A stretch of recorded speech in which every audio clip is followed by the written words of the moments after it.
मैं रात को करता था। अच्छा। सोने से पहले ये नहीं पता था मुझे 10 की, मैंने 20 की, 30 की, पर मैं तो आज हम ये बात करने वाले हैं कि भाई यूके में जो स्टूडेंट पढ़ने के लिए आते हैं तो उनकी लाइफ किस तरह की है यहाँ पे, और जॉब मिलना कितना आसान है या कितना मुश्किल है, क्योंकि प्रतीक यहाँ पे जॉब करने में लगा हुआ है, एक नहीं 2-3 जॉबें कर रहा है, और ये पूरा अपना एक्सपीरियंस आप लोगों के साथ शेयर करेगा। और जो स्टूडेंट ये सोच रहे हैं कि भाई यहाँ पे जॉब नहीं है, अभी हम आए हैं, काफ़ी टाइम हो गया, कैसे जॉब ढूंढें, तो सारे एक्सपीरियंसेस हम प्रतीक से पूछने वाले हैं। My name is Pratik Sangwan, and basically right now I'm studying in the Leeds Bucket University, and I'm doing MSc Sports Event Management, and I am Jan Intake and came here in Jan 2023.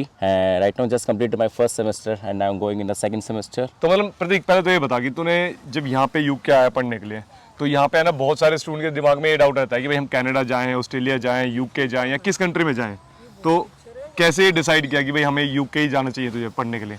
Basically actually मैंने already पहले masters की हुई थी, एक masters economics मैंने की हुई थी। हाँ। तो मैं नहीं चाह रहा था कि मेरा कहीं से कुछ रिजेक्शन वगैरह ऐसा कुछ है, तो यूके मेरे लिए सेफ साइड था। और मैंने आपसे भी बात की थी इस बारे में कि मुझको ऑस्ट्रेलिया जाना चाहिए, कनाडा जाना चाहिए, या मतलब यहाँ भी। एक जो सबसे इंपॉर्टेंट यहाँ को स्टूडेंट्स का क्वेश्चन होता है वो होता है कि भाई जॉब ढूंढना, क्योंकि जब यहाँ पे स्टूडेंट आता है, इंटरनेशनल स्टूडेंट जो भी पढ़ने के लिए आते हैं, तो एक बहुत इंपॉर्टेंट पार्ट जो होता है वो होता है part time job. Part time job, full time job भी होती है, स्पॉन्सर्ड जॉब भी, लेकिन पार्ट टाइम जॉब ढूंढने में बहुत सारे स्टूडेंट को दिक्कत आ रही है। तो अब तेरे पास 2 तरह की जॉब है, 2-3 तरह, इवन तो टीचर है, पढ़ा भी रहा है स्कूल में, तो क्या करें ऐसे स्टूडेंट्स, या तूने ऐसा क्या किया, या तेरे फ्रेंड्स वगैरह जो रूममेट्स में तूने मुझे बताया कि भाई कैसे तुम सबको जॉबें मिली हुई हैं, सब में एक से ज़्यादा जॉब करने में लगे हुए, तो मतलब तुमने ऐसा क्या डिफरेंट किया, क्या स्टूडेंट्स को करना चाहिए कि जिनसे उनकी हेल्प हो सके, वो जॉब ढूंढ सके, इसके ऊपर बता स्टूडेंट्स को बहुत। हमने क्या किया था, स्टार्टिंग में आए तो हम स्टार्टिंग सेकंड डे से ही हाँ। जैसे हमने अप्लाई कर दिया, अपना NI नंबर वगैरह, GP वगैरह सब रजिस्टर कर दिया, BRP कलेक्ट कर लिया। ठीक है। तो वैसी बात है, यहाँ NI नंबर बहुत इंपॉर्टेंट है। हाँ। NI नंबर के बिना हमें जॉब मिलेगी नहीं, कहीं भी चले ठीक है, जाएंगे। वो तो मतलब NI नंबर क्या होता है वैसे मैं आप लोगों को बताता हूँ। जो आपका टैक्स वगैरह जो पे करते हो ना आप, वो सारा सिस्टम NI के थ्रू चलता है, तो मतलब टैक्स रेफरेंस नंबर हो गया आपका। तो उसके बिना हमें ऑब्वियस बात, हमें स्टार्टिंग से पता था, मैंने आपकी वीडियोस भी देखी थी, अपने और जो यूट्यूबर्स हैं उनकी भी, यूट्यूबर्स हर चीज़ मतलब प्रॉपर गाइड Follow में करी थी, हाँ, पूरे ठीक है। फॉलो करके आया था मैं उसको। तो मेक श्योर ये भी है कि आप और यूट्यूबर्स की, मैं सॉरी यार इसको काट रहा हूँ, अब नहीं काटूंगा बीच में, तो इधर उधर इन्फॉर्मेशन देखो, ये नहीं कि सिर्फ आप एक इन्फॉर्मेशन में भरोसे पे रहो, मल्टीपल इन्फॉर्मेशन देखो, खुद से रिसर्च करो गूगल पे, और ये सारी चीज़। हाँ। तो मैं पूरा गो थ्रू करके आया था प्रॉपरली। हाँ। और वैसे भी मैं लेट आया था यूनिवर्सिटी में 1 हफ्ता। तो मैं पहले जो मेरे से 1 हफ्ते पहले आया था मैं उनसे लैक हो चुका था। अच्छा, पर ठीक मुझे है। इतना वो था कि मेरे दोस्तों ने मुझे सपोर्ट किया। हाँ। तो उन्होंने मुझे बता दिया था कि स्टार्टिंग में आप फटाफट अपना नए नंबर वगैरह अप्लाई कर, और अपना फिर हमने क्या करते थे, सुबह जैसे मंडे टू से मेरी यूनिवर्सिटी होती थी, तो मैं जैसे यूनिवर्सिटी खत्म होता मैं अपने पहले दिन में ही यूनिवर्सिटी गया जब मैं, तो मैंने अपने प्रिंट आउट निकाल लिए थे CV के। ठीक है। ठीक है। CV को प्रॉपर लेके मैं हर शॉप टू शॉप, या जैसे स्टोर टू स्टोर होता है यहाँ पे, बड़े बड़े स्टोर्स है जैसे माल्डी, आसदा, मॉरिसन, और लोकल स्टोर्स भी होते हैं। मतलब तूने इस चीज़ पे डिपेंड नहीं किया कि भाई सिर्फ और सिर्फ ऑनलाइन एप्लीकेशन नहीं, ऑनलाइन एप्लीकेशन, ऑनलाइन तो वही बात है, मैं रात को करता था। अच्छा। सोने से पहले ये नहीं पता था मुझे 10 की, मैंने 20 की, 30 की, पर मैं इतनी एप्लीकेशन की थी, पर फिर भी मुझे 10 से 15 दिन में मुझे एक स्टोर में जॉब मिल गई थी यहाँ। ठीक है। ठीक है। फिर उसके बाद मेरे हफ्ते नियर अबाउट 21 डेज़ बाद मुझे डोमिनोज में मिल गई थी जॉब, ओके। क्योंकि मैंने ऑनलाइन अप्लाई किया, तो सब इंडीड पे। हाँ। इंडीड का बहुत रोल है यहाँ पे। इंडीड पे आपको पता चल जाएगा, आप एक बार जब नोटिफिकेशन आप उसका ओपन कर दोगे, ऑब्वियसली बात आपके लिंक आते रहेंगे उस पर। ओके। ठीक है। तो मेरा वहाँ पे हो गया तो जो डोमिनोज में। KFC वाली जॉब थी वो आपको मिली थी कि भाई पहले CV डालने से? पहले मुझे मिली थी डोमिनोज में। अच्छा। डोमिनोज का फिर मैंने ट्राई करना नहीं छोड़ा, क्योंकि मैं वो दूर पड़ता था, हैरोगेट। हैरोगेट आपको पता है लीड से कितना दूर है वहाँ, मतलब करीबन 1-1.25 घंटा, आपको 1.5 घंटा भी लग जाता था ट्रैवल करने में। तो मैं चाहता था जितना नज़दीक हो जाए, नज़दीक के लिए मैं अप्लाई करता रहा। मतलब वही, और ये भी होता है ना कि यार यहाँ पे जॉब कई बार है ना, आप जॉब मिल जाए और जॉब से निकाल भी दिया फिर मैंने उसके बाद अप्लाई करता रहा, तो मुझे KFC से ऑफर आ गया, फिर मैंने KFC स्टार्ट कर दिया, फिर मैंने डोमिनोज छोड़ दिया। तो KFC में क्योंकि मुझे प्रॉपर आवर्स मिलते थे वहाँ। डोमिनोज या क्या होता है कि आपको हायर तो कर लेंगे कि आपके, पर उनका 0 आवर कॉन्ट्रैक्ट होता है। कॉन्ट्रैक्ट मतलब उनकी तो उनका कोई रिस्ट्रिक्शन नहीं होती कि आप इतने घंटे करने ही करने हैं, पर वो देते ही इतने हैं।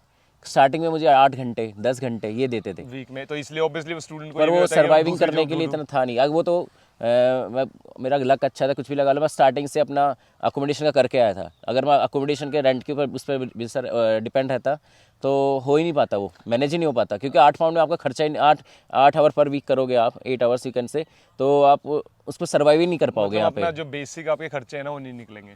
तो ठीक है, ये तो हो गया। तो अब दूसरी जॉब मतलब बाकी और कैसे फिर उसके बाद मैंने KFC में अप्लाई किया, फिर मुझे dressing room attendant Yorkshire county cricket club से आया। ओके। तो यॉर्कशायर में किया काम। अभी सीज़न ख़त्म हो गया तो अब नहीं, थोड़ा क्योंकि यहाँ काउंटी क्रिकेट का मैच स्टार्ट होते Summers में होते हैं हैं। समर्स में, अप्रैल टू अक्टूबर के स्टार्टिंग तक, पहले वीक तक।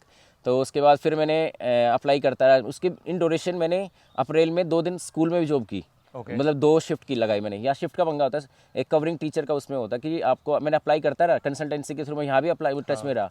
कंसल्टेंसी बहुत हेल्प करती है यहाँ भी। उन्होंने मेरा डीबीएस वगैरह भी बहुत कुछ कराया। डीबीएस होता है आपका पुलिस वेरिफिकेशन। तो जो बच्चा यहाँ आ रहा है किसी को जॉब के, क्योंकि कई जॉबों में क्या होता है डीबीएस भी चाहिए होता है, क्योंकि डीबीएस आप अगर आप पीसीसी इंडिया से, जैसे इंडिया में बोलते police verification, police clearance certificate, PCC police वो अगर आप लेके आ जाओगे तो बहुत बेस्ट रहेगा उसके लिए डीबीएस कराने में। डीबीएस में मतलब आपकी हेल्प हो जाती है, क्योंकि डीबीएस में है ना ये सारी चीजें मांगते हैं आपको, क्योंकि पिछले 5 साल का रिकॉर्ड मांगते हैं। तो अगर पीसीसी है तो वो आपकी हेल्प कर देती है। तो और जो टीचर जब बनते हो, टीचर में तो काफी ज्यादा बहुत restrictions होती है, रेस्ट्रिक्शंस है। requirement है। वो तो मैं वो तो अभी कुछ महीने से जब टीचिंग जॉब, उससे पहले जब मैं 2 शिफ्ट की मैंने, तो मेरे वो 2 शिफ्ट मेरे कर तो दी मैंने वो शिफ्ट, कवरिंग शिफ्ट। जो यहाँ कवरिंग टीचर होता है, जो अपना टीचर नहीं होता तो उसके जगह में भेज देते हैं। पर उन्होंने मेरी सैलरी इशू नहीं की, क्योंकि वो डीबीएस का इशू हो गया। अच्छा, डीबीएस जब तक क्लियर नहीं डीबीएस होता क्लियरेंस नहीं होगा जब तक सैलरी भी नहीं आएगी। अच्छा अच्छा, ठीक तो वहाँ पे क्या होता है, आपका पर डे के हिसाब से होता है वो, कि 80 पाउंड से स्टार्ट हो जाता है। जैसे एक्सपीरियंस होगा, मुझे 3 इयर्स का एक्सपीरियंस है इंडिया में पहले। ठीक है। तो उसके बेस पे मुझे 2 शिफ्ट मिली थी अच्छे खासा, मतलब मेरे को नियर अबाउट 100 पाउंड की नियर अबाउट उन्होंने दिया था उस टाइम। ठीक है, ठीक है। फिर उसके बाद मेरा यॉर्कशायर काउंटी क्रिकेट में हुआ। फिर मैं फिर भी अप्लाई करता रहा। फिर मैंने इस ड्यूरेशन में मैंने एशेज मैच किया अपने कॉलेज में। वार्सिटी हमारा एक पूरे Leeds United, university of Leeds और लीड्स बकेट यूनिवर्सिटी का कंपटीशन होता आपस में। ओके, ठीक तो है। उसमें भी हमने किया कुछ। तो मतलब मेन जो निकल के आ रही है बात, कंक्लूजन वो ये आ रहा है कि भाई कीप अप्लाइंग। जितनी ज्यादा अप्लाई करोगे, जितने ज्यादा करोगे, उतना ढूंढते best रहोगे, होगा। उतना आपके लिए ईजी है। तो ये बात बहुत इंपॉर्टेंट है। ये आपको ये नहीं करके बैठना कि अगर मेरी एक जॉब हो गई तो मैं बस इसी पे डिपेंड रहना, ये ऐसा कुछ नहीं है। करते रहो, वही बात है, करते रहोगे तो बेस्ट है। उसके बाद साइड बाय साइड अपना जो आप जिस कोर्स से आप रिलेट करते हो, ज़रूरी नहीं है कि आपको ऑन द स्पॉट। यहाँ पे 1 डे इवेंट्स भी होते हैं, जैसे मैं स्पोर्ट्स इवेंट मैनेजमेंट हूँ, तो मैंने इतने, ये लगा लो, मैंने वर्ल्ड पैरा स्विमिंग चैंपियनशिप किया अभी रिसेंटली अगस्त में। और मैंने अभी वर्ल्ड डेविस कप किया है, टेनिस का वर्ल्ड कप होता है। और मैंने एशेज मैच भी किया है। भाई बहुत सारी चीज़ें करी है इसने, जो इसने मुझे बताई ना, तो मैं यही सरप्राइज हो गया कि भाई इतनी चीज़ें तू मैनेज कैसे कर पाया। तो ये कह रहा है कि मैं कंटिन्यूसली चीज़ों को अप्लाई करता रहता हूँ, कंटिन्यूसली मैं अपॉर्चुनिटीज़ देखता रहता हूँ मार्केट में। तो यही सबसे बेस्ट है। अगर जो मान लो आप डेटा एनालिटिक्स की फील्ड है, तो डेटा एनालिटिक्स में ये नहीं है कि भाई आपने एक बार अपने फील्ड की जॉब देखी, ये नहीं कि डेटा एनालिस्ट की जॉब देखनी है आपको। आप बिजनेस एनालिस्ट की देख लो, डेटा एनालिस्ट की देख लो, फोरकास्ट एनालिस्ट की देख लो, और सिस्टम एनालिस्ट की देख लो। तो उससे क्या है कि आप ब्रॉडर चीज़ें, मतलब आप एक जगह पे लिमिटेड नहीं रहोगे। क्या पता उस फील्ड में अपॉर्चुनिटी कम हो। तो ये क्या है, ये क्या कर रहा है, अपनी जो पार्ट टाइम जॉब तो कर ही रहा है, उसके साथ साथ और जॉबों में जो इसकी फील्ड से रिलेटेड है उनको भी एक्सप्लोर कर रहा है। और जितना ज़्यादा नेटवर्क करोगे, जब मैं अभी रिसेंट का आपका एग्जांपल था, मैं डेविस कप में गया हूँ। तो मेरा जो मीडिया, मैंने वहाँ पे as a media event runner का वो काम किया था। तो जो वहाँ का मैनेजर था वो मुझसे इतना इंप्रेस हुआ कि उसने मुझे अपना कार्ड दिया, एंड ही वाज सेइंग कि when you come in London then you can contact me, and you are searching for the job, then you can definitely contact me. I will always available for you in the London. तो ये फ़र्क होता है जब आप regularly देखते हो, networking करते हो, तो इसका बहुत बड़ा फ़ायदा मिलता है आपको। तो मेक श्योर आप भी अगर यहाँ पे हो, कोई भी जॉब कर रहे हो, कोई भी जॉब ढूंढ रहे हो, जॉब यहाँ पे बहुत अवेलेबल है। सिर्फ और सिर्फ आपको ढूंढना है। ढूंढना क्या है, रेगुलरली लगे रहना है। ये नहीं कि 10 जॉबों में अप्लाई करा और आपको नहीं मिली और आप बोले नहीं है यार जॉब अवेलेबल नहीं। आप कंटिन्यूसली ढूंढते रहो, अपने सीवी को इंप्रूव करते रहो, अपने स्किल्स को इंप्रूव करते रहो और लगे रहो। एक जो सबसे इंपॉर्टेंट स्टूडेंट्स के लिए होता है कि भाई असाइनमेंट यहाँ पे बनानी आसान है, मुश्किल है, टीचर काफ़ी स्ट्रिक्ट होते हैं, क्या होते हैं ये बता यार तू। टीचर्स बिल्कुल स्ट्रिक्ट नहीं है, पर मतलब फ्रेंडली होते हैं, फ्रेंडली, बहुत helpful होते फ्रेंडली। उन्होंने ऑब्वियस सी बात है आपको असाइनमेंट दे देंगे। अब जैसे मेरा सेकंड सेमेस्टर स्टार्ट हो गया और ऑलरेडी मुझे 3 असाइनमेंट मिल चुके हैं। तो पहले ही बता देते कि आपको ये करना है, वो प्रॉपर गाइडलाइन करते हैं आपको, ऐसे रेफरेंसिंग करनी है, ये करना है। पर हाँ, वो रेफरेंसिंग वगैरह किस तरह से करनी है वो सारी बता देते हैं। स्टार्टिंग में मुझे बहुत इशू आता है क्योंकि मैं इंडिया से पढ़ा हूँ, तो वहाँ ऐसा कुछ सिस्टम ही नहीं था। एग्जाम पेपर लिखने वाला होता था, पर यहाँ अपना असेसमेंट लिखना है। ये लगा लो असेसमेंट लिखना है, एक नई बुक लिखनी है आपको। अच्छा, तो मतलब ओवरऑल कहने की बात ये है कि भाई टीचर्स आर हेल्पफुल, डेफिनेटली। अगर आप ध्यान दोगे तो आप समझ सकते हो आपको सारा लाइब्रेरी जो उनके वेबसाइट पर आप देखोगे तो उस पर लाइब्रेरी के ऑप्शन में जो होता है रिसोर्सेज, उसमें सब कुछ आपका रेफरेंसिंग कैसे करना है, हर चीज़ प्रॉपर होते हैं। इनफैक्ट लेक्चरर आपको लाइब्रेरी से बुलाएंगे, एक लेक्चरर को वहाँ से, और आपको वो समझा देंगे, पूरे क्लास अलग से ऑर्गेनाइज करेंगे कि ऐसे रेफरेंसिंग करनी है, ऐसे वो करना है सब कुछ। ये बात मैं आप लोगों को बता दूं, जो भी स्टूडेंट यहाँ पे, तो घबराने की कोई बात नहीं है इतनी। हाँ, कि भाई रेफरेंसिंग बहुत इंपॉर्टेंट है, क्योंकि बिना अगर रेफरेंसिंग आपने सही से नहीं करी ना तो आपको यहाँ पे फेल कर देंगे। तो डेफिनेटली अपनी रेफरेंसिंग ढंग से करो इनफैक्ट मेरे को भी फेल किया था पहले और असेसमेंट में। प्लेजरिज्म भी दे देंगे अगर आपने ढंग से उस चीज़ को बताया नहीं, कहाँ से लिया है। चैट जीपीटी आजकल यूज़ कर सकते हो, लेकिन you have to reference that. In my university, हाँ मेरी यूनिवर्सिटी में हो गया अब चैट जीपीटी को आप रेफरेंस उसमें डाल सकते हो। इनफैक्ट मेरे को पहले असेसमेंट में फेल भी कर दिया था, मेरे को 44 मार्क्स दिए थे उन्होंने, अच्छा। क्योंकि मुझे रेफरेंसिंग करनी नहीं आई थी। पर सेकंड असेसमेंट में उन्होंने मुझे इनफैक्ट उन्होंने मुझे बुलाया खुद कि यू हैव डन दिस और उसने मुझे रेफरेंसिंग के नंबर भी रेट किए उसने मेरे, जिसकी वजह से मेरे और कम हो गए, नहीं तो मेरे हो जाते 50 प्लस, जो 50 मार्क्सिंग हो गया, पहले 40 था। तो यार प्रतीक, अगर तुझे 1 मिनट में यहाँ पे जो स्टूडेंट पढ़ने के लिए आ रहे हैं उनको बताना हो कि भाई कैसे वो तैयारी करें, क्या करें, तो this is camera and this is your time. Agent के थ्रू जाना, एजेंट के थ्रू जा सकते हैं, या डायरेक्ट अप्लाई करना, डायरेक्ट अप्लाई कर सकते हैं। पर हमें जाना उसमें चाहिए कि जो कोर्स जिसमें हमारा इंटरेस्ट हो।